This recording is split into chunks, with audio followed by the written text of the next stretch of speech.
She walked into the tunnel and never came out. Pleasanton, California, April 5, 1984.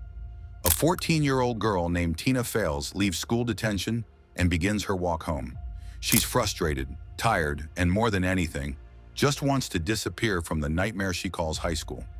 She enters a concrete drainage tunnel beneath Interstate 680, a shadowy shortcut she's taken dozens of times to avoid her bullies. But this time, she doesn't come out the other side. Hours later, a truck driver glances toward the culvert from the freeway. He sees what looks like a body lying in a creek bed. He pulls over, rushes down the embankment, and what he finds is straight from a horror film. Tina Faelz has been stabbed 44 times, her blood staining the rocks and water. Her school books lie nearby. Her purse is lodged high in a tree above her. There are no footprints, no fingerprints, no murder weapon.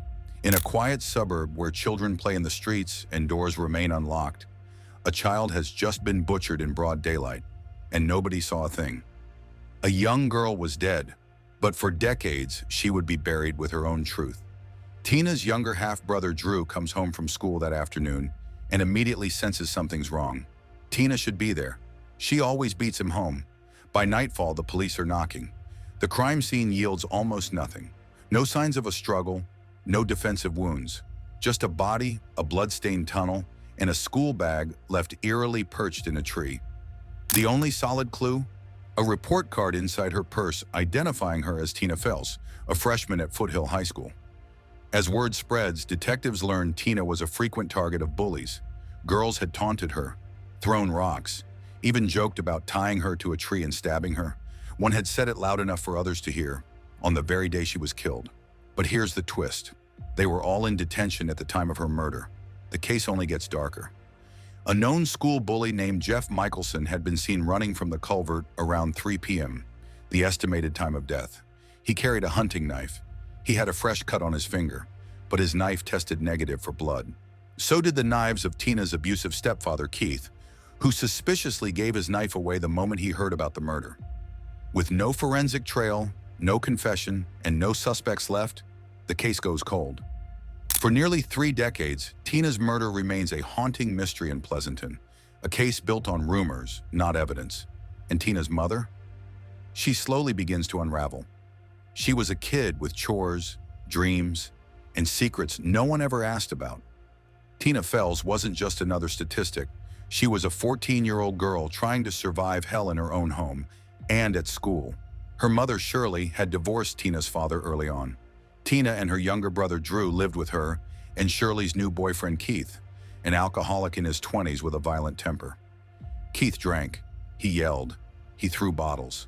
Tina, still just a child, was often the one standing between him and her mother. To cope, Tina worked after school at 7-Eleven. She cleaned houses on weekends. Whether she was saving up for something or just avoiding home, no one really asked. At Foothill High, things weren't much better. Tina didn't fit in. She was bullied constantly, humiliated by groups of girls, laughed at by boys. She stopped taking the school bus altogether just to avoid them. Instead, she walked home alone. Her shortcut?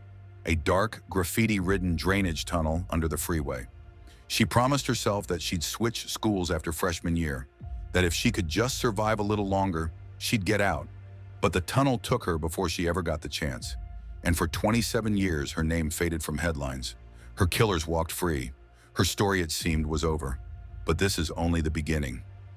She was supposed to walk through it, not die in it. The drainage culvert beneath Interstate 680 wasn't a typical crime scene.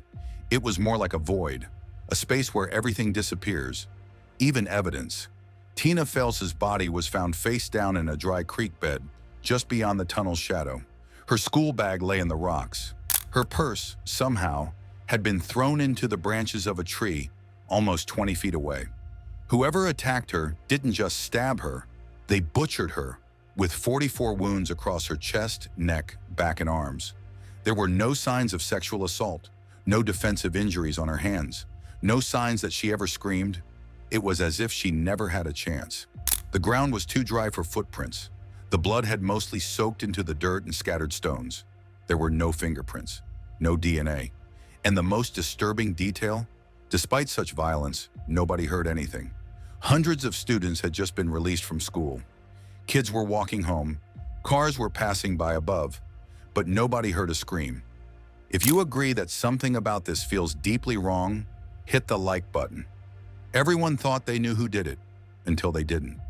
The initial investigation focused on three major suspects. First, Jeff Michelson, a notorious bully and self-proclaimed bad kid from Tina's school. He was seen by classmates running from the tunnel around the time of the murder, his hand bleeding, carrying a hunting knife. He claimed he'd cut himself on a soda can and was simply heading home. Police seized his knife, questioned him, but found no blood. He passed a polygraph, so they let him go. Second, Keith, Tina's violent stepfather. On the day of the murder, Keith conveniently got rid of his knife, telling investigators he didn't want any trouble. When questioned, he rambled. He deflected, but again, no physical evidence. Third, the Mean Girls, a group of girls who had tormented Tina for months. They were vocal about it, publicly cruel. One even said earlier that day, someone should stab her. But all of them had airtight alibis. They were in detention at the time of Tina's murder. The case began to rot. Leads dried up. Witnesses forgot details. The detectives began to suspect that maybe this murder wasn't about rage. Maybe it was random. Or maybe it was someone so unremarkable that they'd simply blended into the background. The killer was right there all along, hiding in plain sight. For nearly 3 decades, the Tina Faelz case collected dust. But in 2007, something changed. The case was reopened as part of a cold case DNA project. Tina's purse, the one thrown in the tree, was re-examined. This time with modern DNA technology. And there it was, skin cell DNA, a partial profile. It took 4 more years, but in 2011, the state crime lab got a match. His name, Steve Carlson. Not a bully, not a boyfriend, not on anyone's radar, just a former classmate. He lived nearby, had attended the same school, and in 1984, he was just another kid in Tina's freshman class. Carlson had slipped under the radar because he wasn't the school troublemaker. He was the school ghost, a loner, a boy from a broken home, addicted to drugs before he turned 15. When he was arrested, Carlson wasn't shocked. In fact, he whispered something chilling. I always wondered when this would come back to haunt me. Tell us in the comments, how does someone carry a secret like that for almost 30 years? When anger festers in a child, it doesn't always stay hidden. Steve Carlson never really stood out in Pleasanton. He was the kind of teenager who lingered in the background, emotionally neglected, bullied, and constantly high on meth and LSD before he even hit sophomore year. While Tina was trying to build a better life, Steve was unraveling. His family life was toxic. His mother reportedly allowed rampant drug use at home. He'd been arrested for burglary, drug possession, even violence, but no one connected those behaviors to murder. At first, Steve claimed he had no idea what happened to Tina that day. Then, he changed his story. He told investigators he had seen Tina heading toward the tunnel, that she had called him a name, mocked him in front of other students. He claimed he snapped, said it was like something took over. But this wasn't a momentary rage. This was overkill. Stabbing a 14-year-old girl 44 times wasn't just an impulsive act, it was a purge. Carlson didn't just want to hurt Tina, he wanted to erase her. And for nearly 30 years, he succeeded. The truth may come late, but it never stays buried. In 2014, Steve Carlson was finally convicted of first-degree murder. He was 45 years old. He cried in court, not for Tina, but for himself. He tried to withdraw his confession, claimed his drug use clouded his memory, claimed he didn't mean it, claimed he was the victim. But none of that mattered anymore. The Faelz family had waited 3 decades for justice. Tina's mother, who had always believed the killer was someone from Tina's school, was finally proven right. But closure, that never came. She had lived with the trauma of walking past that same culvert every single day. She had lived through the gossip, the rumors, the dead ends, and the most haunting truth of all, Tina died for nothing. No romantic jealousy, no gang dispute, no calculated plan. Just a boy with a knife who didn't know how to process rejection, pain, or rage. She was a child, one of her classmates said years later, and he didn't just kill her, he stole our entire sense of safety. And maybe that's what hurts the most, because for every child like Tina, there's a story that almost never gets told.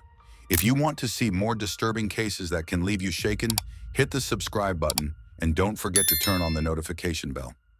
Tina Faelz was only 14. She had dreams, friends, a future. This wasn't just a murder, it was a warning.